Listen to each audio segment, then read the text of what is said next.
Yo, what's up, everybody? It is Tuesday, July 30th. We had the market Dow up, NASDAQ, S&P down. We got Microsoft earnings after the bell, and the stock is down about 6%. The last time I looked, like 24 points. It basically beat on everything. It beat on earnings above estimates. It beat on revenue above estimates. The only thing it didn't beat was it missed the estimate for cloud revenue. You know, that's a big deal at Microsoft. It missed it by 20 cents. So they're slamming the stock down in after hours. I'm going to be buying some, or I should say adding to my Microsoft position tomorrow. See, I love when this stuff happens, folks. This is how you do it. I mean, when you get the panicky reaction, when you get people emotional, how many times have I spoken about people going against, a Wall Street outlook or a headline or something like that? Or, a Wall Street recommendation, a buy-sell recommendation. I mean, we see this constantly over and over and over again. Then we go back, a year later or even 6 months later, and we look at where those recommendations were. And, they were usually at really good turning points or really opportune moments for these stocks. I mean, like, how many times do we have to see the same thing over and over again to understand? Now, look, the economy's slowing down. I said, by the way, the Dow was up pretty strong today. Economy's slowing down. I've been telling you guys that stocks are going to follow economic activity, and that is playing out. And I also have been warning that we got some things coming up.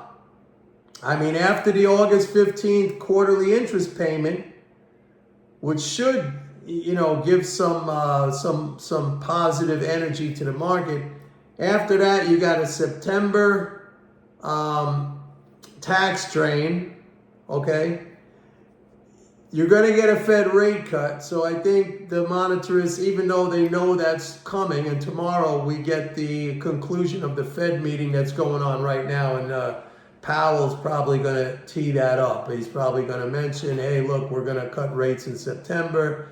Again, this is in the market, but we're going to see, once again, people react emotionally. Like I said yesterday, there's people out there maybe who don't follow the market every single day. They're going to hear this on TV or they're going to read it in the news, and they think, oh, I should buy stocks now because the Fed is starting to cut interest rates.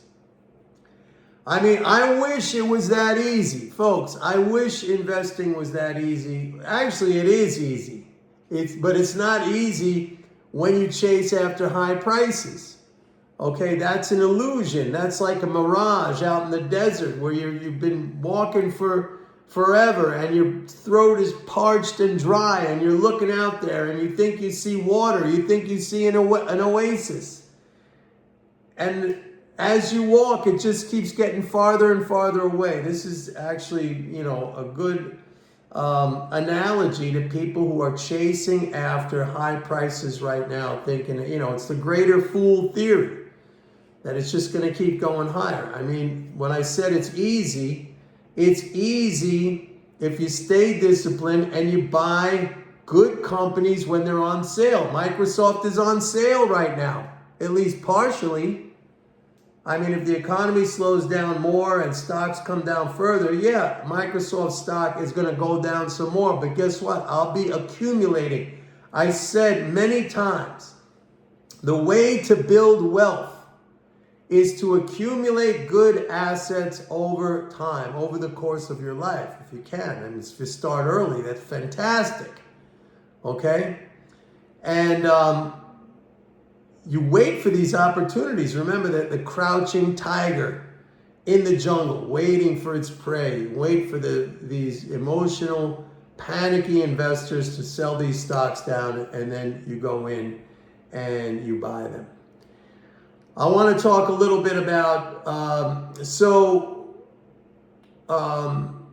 the new Chancellor of the Exchequer in Britain.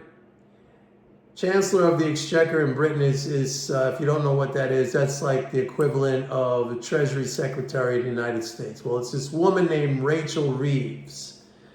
I'm not sure what kind of an economic background. I think she was in Parliament as an MP over there. But, and I saw this coming, folks. I saw this coming from the new guy who just got elected. What's his name? Keir Starmer or something like that. I don't know. I forget what his name is. But she said, this is going to be really tough because we don't have the money. We don't have the finances. And I was like, here we go again with this. Here we go again with this.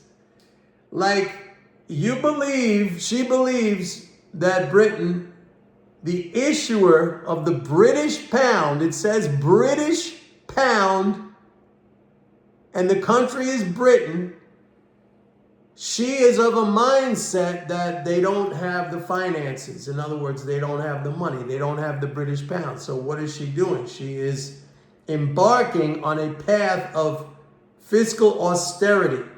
Fiscal austerity. Cutting programs. There was some infrastructure spending programs, other things, cutting programs. Austerity because of folks, I've said many times that a bad belief system is like a disease in the body. If you don't eradicate the disease, eventually it kills the body. And this is a bad belief system. You have a woman here who's basically the equivalent of a Treasury Secretary, like Janet Yellen, okay, who is saying we don't have the finances, we don't have the British pounds, of which Britain is the issuer, can issue without limit, okay? Same setup, same structure as we have here in the United States with the U.S. Treasury, the federal government of the United States. And so embarking on a path of austerity. Now, what does this mean? It sets up some interesting scenarios. The UK is going to go into recession, okay? Mark my words.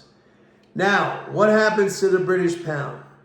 From an MMT understanding, austerity would be bullish for the British pound, okay? However, I will say that initially, as the economic data starts to come out, once this austerity is put in place, and once the economy starts to slow down, and once Britain slides into recession, as the economic data comes out showing weakness, economic weakness, you're going to get that reflex reaction on the part of many FX traders, many investors who think, oh, the economy's slowing down, that means the pound is going to go down. So initially you're going to get a decline, but then it's going to set up a very, very powerful buying opportunity in the British pound, because what is austerity? You're literally not just restricting the creation of new British pounds, you're sucking it away. You're taking it out of the system.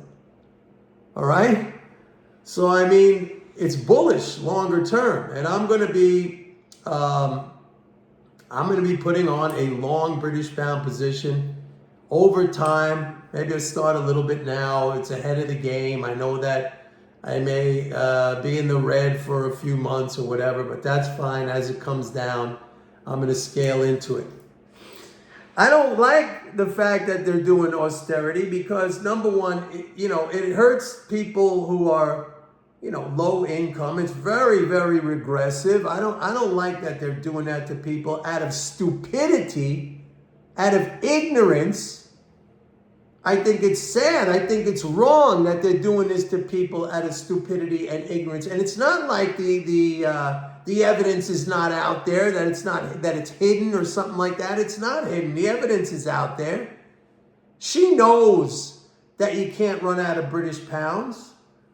But again, it's this mythology that is just, so ingrained in the minds of these monetarists and these gold bug type people who think that we still dig our money up out of the ground, who don't understand that it's just a keystroke on a computer, and the issuance of currency is really meaningless or almost irrelevant what you should be looking at is the availability of real assets, real resources. Do you have the labor? Do you have the natural resources? Can you procure that? Do you have the innovation, the brain power? Do you have the capacity? If you don't have it domestically, can you get that externally? All those things. It's the real assets that are finite, that can disappear. Not the freaking British pounds. Like, she's guarding that. She's guarding those British pounds like it's some kind of, rare thing that's going to go away. No, that's unlimited. That's freaking infinite. Infinite. How do these people get in these posts? How do they get in these positions? And now people got to suffer. People got to suffer as a result of that. It's disgusting. I'm sorry, because he's got these elites who don't know, shit. And they're imposing this crap. And they know they're wrong. At least she knows she's wrong, that there's no shortage of British pounds. But again, she adheres to this mythology and puts people, in discomfort. More than discomfort. It could wreck lives out of this nonsensical, idiotic belief system. Okay, anyway, I went on a rant on that. And guess what came out again today, folks? A headline, somebody sent me this. So the Treasury is going to, the U.S. Treasury this time is going to do a quarterly refunding of $740 billion. And again, everybody's freaking out because, who's going to buy those bonds? Not understanding that the money to buy treasuries or any government security comes from government spending itself. They got to spend the money. They got to spend those dollars into existence before anyone can buy a bond or a note or a T-bill. The dollars have to be there. Okay? It's like I've said, you can't drain a swimming pool until you fill it up with water. You got to put the water in first. And by the way, where did the $4 trillion of reserves in the system come from that are sitting there right now? You think of a swimming pool analogy, there's $4 trillion of reserves of water in that swimming pool. Where did it come from? So they're going to skim a little bit of it off with these sale of Treasury securities. But where did the water come from initially? From China? They don't have $4 trillion. No, it came from U.S. government spending. Spending of the federal government of the United States. You got to spend first, then you can tax or sell securities after that. We go through this every quarter, folks. I've done how many videos on this? I don't know. There's going to be a huge Treasury refunding. Oh my God. Who's going to buy it? The money's there. Who's going to buy it? First of all, primary dealers. That's their job to buy it, okay? They signed up to be primary dealers to buy at government auctions so they could flip it around and sell to their customers, okay? That's number one. That's just a technical thing. But who buys it? There are people who want to earn a little bit more on their cash dollars. So they put it, it's like you putting your money from your checking account into your savings account. Why do people have savings accounts? So they could earn a little bit more than they earn on their checking account, which basically earns nothing, okay? Same thing. This is like your savings account of the U.S. government, all right? So people buy government securities because they're liquid, they're tier one assets, basically cash equivalents, and they earn a higher interest rate. But we keep hearing this nonsense, this bullshit all the time. Who's going to buy them? Who's going to buy them? But you know what I say? I say it's good for us. I say it's good for us because as long as this kind of nonsensical, ridiculous ignorance exists, we take advantage of it. That's right. We take advantage of it. We take their money. Okay? We take their money. If you're smart. Otherwise, you're one of these who's sitting there, oh, the dollar's going to crash, and the Chinese are financing us, and they're not going to buy our debt, and ba-ba-ba, and ba-ba-ba. Then you're one of them. Have fun with that. Anyway, that's it for today, folks. Folks, please like and subscribe. If you've already done that, thank you very much. I appreciate it. If you've already done that, you don't have to do it again.